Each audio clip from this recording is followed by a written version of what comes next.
Good evening and welcome to another edition of HGP Sport. For today, I'm JADON Samuels. Thanks for joining us. We'll start with some cricket. 5 weeks of pulsating action comes to an end with the Amazon Warriors again buckling under pressure to give the Barbados Tridents this year's CPL title. The details in this report. After being the most dominant in all their matches, the Warriors, who was looking for their first title, will have to go and come again. The Tridents, batting first, never seemed as though they were going to reach the 150 mark. However, loose bowling by the Warriors handed the Bajans 171 in their 20 overs. Jonathan Carter's 27-ball 50 proved to be the twist of the final. However, with 172 required, the Warriors faltered in the chase yet again, their highest individual score being 43 by Brandon King, while Kimo Paul slapped a quick 25 down the order, Warriors falling short by 27 runs. Meantime, while the final was played at the Brian Charles Lara Stadium, it was viewed here at Durban Park during the watch party, and regardless of the disappointment, the Warriors fans turned out in massive numbers.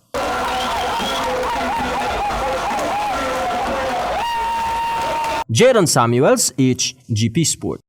Let's move to some interesting football news. The GFF and Denmark Football Association is set to ink a historic memorandum of understanding this week in Georgetown. The details in this report.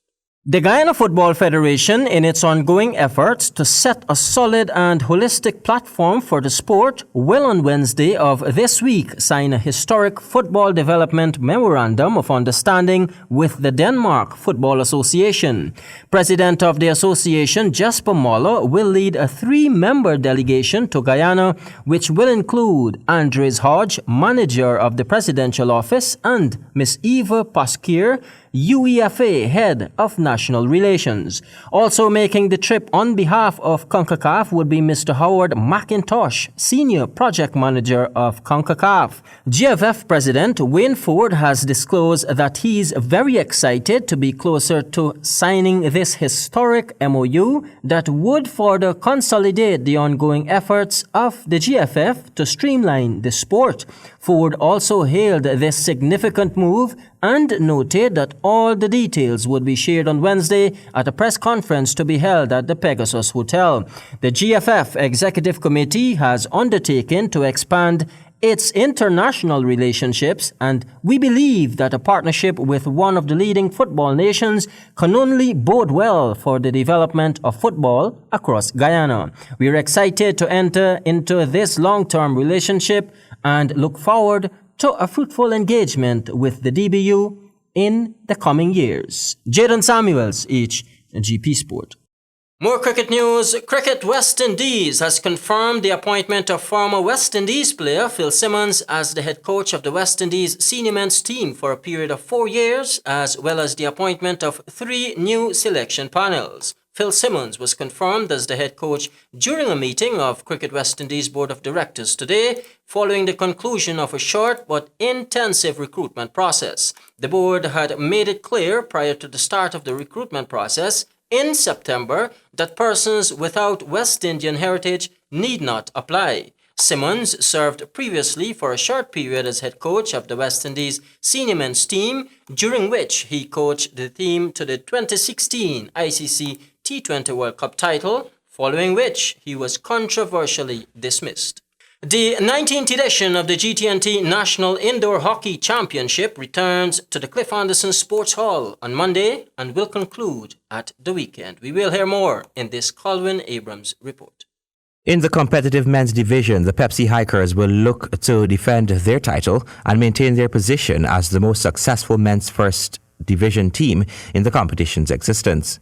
The team will be led once again by national captain Robert France, who has been one of the country's most prolific strikers over the past decade. The core of this exciting team is now in the prime of their careers and will be a difficult side to defeat. Old Fort has been the most rapidly improving team in this division, with the introduction of new and exciting junior players like Omar Hopkinson and Nandlal Prasad, adding to stable veterans Adirmi Dove Simon and Jason DeSantos. GCC is likely to see some of their junior stars breaking through the ranks, like Kareem McKenzie and Mashak Sargent being among the most skillful and entertaining entertaining players on show. Saints will be the youngest team in the tournament, but have been improving with each outing. Their youthful energy and tactful understanding under the tutelage of national coach Robert Fernandes will be heavy factors in their favour. The Garnett family forms the cornerstone of this team, along with skillful midfielders Shaquem Fawcett and Edmund Chinian. The ladies' competition is set to be a thrilling affair as the Hikers wrested the trophy from the GBTI. GCC Tigers lost in 2018 after holding onto the title for 9 years. The GBTI GCC Tigers are sure to be anxious to reverse that result in 2019. Nationals Marzana Fitku, Gabrielle Chavir and Trisha Woodruff form a powerful anchor for this team. The defending champion, Hikers, also fields a team littered with international players in powerful Marcia Fernandes in defense and Letitia Chung and Nicola Eastman up front. Saints emerge from a successful second division competition, which surely gives them great confidence going into the ladies' competition. Takesha Dillion has been their star over the past couple of years, while speedster Charlia Webb and Clacia Bob will pose a difficult challenge for opposing defenses. GBTI GCC Spice and the Spartans round off the women's division. The competition will also feature a men's second division and veterans division featuring players over the age of 35. The finals are set for Sunday evening from 16 hours. For the HGP Sports, Colwyn Abrams.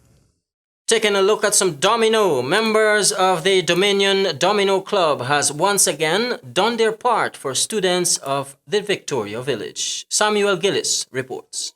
4 deserving students were on Sunday night honored by the Members Domino Club of Victoria Village on the east coast of Demerara in a humble yet profound way. These students have all passed with flying colors at the 2019 CSEC exams. President of the club, LEBERT Charles, had this to say. Your achievement is a success of your effort. This initiative serves as an encouragement to the successor to continue to strive for greater accomplishment. It was at this event that the top CSEC student, Faith Elias, shared her words of encouragement. She wrote 13 subjects and achieved 7 grade 1s, 5 2s, and 1 grade 3. And never be content at a specific position. Always strive to get to higher ground.